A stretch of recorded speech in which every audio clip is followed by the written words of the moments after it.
Such was the isolation of Kohlhaas, doubtless isolated in his small-town America, isolated in the sprawling repetitions of Seoul, isolated in the wasteland of the M School.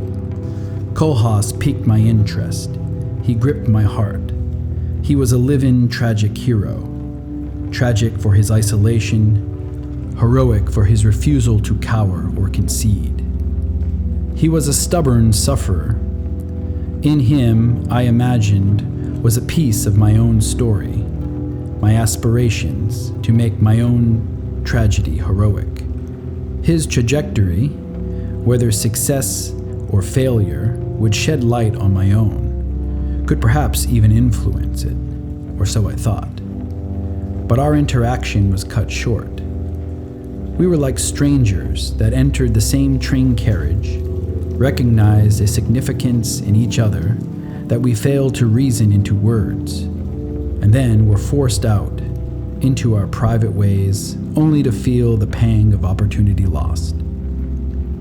The last I saw of him, he was sleeping in a hotel chair.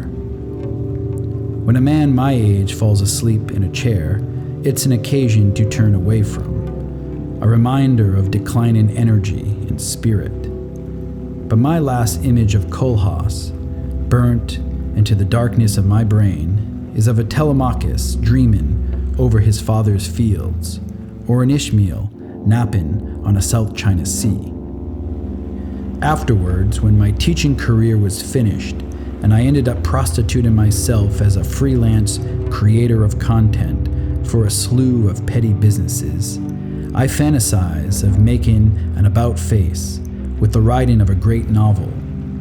I'd be an earthly Zeus, and from my hands a thunderclap and flash would shake and light up the world, robbing everyone of an instant of their darkness, and Kohlhaas would be the subject of this literary blitz.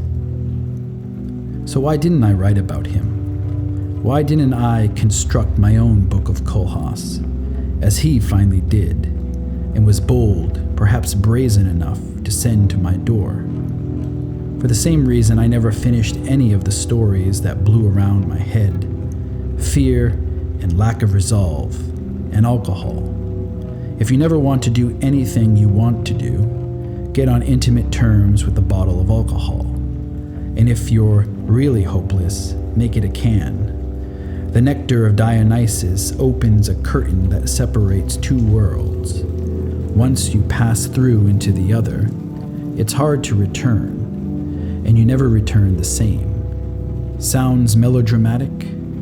Both worlds have the same consequences laid out before the devil, you.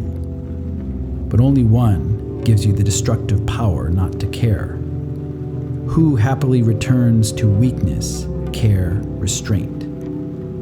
Those who spend their life chasing youth they've never really drank before.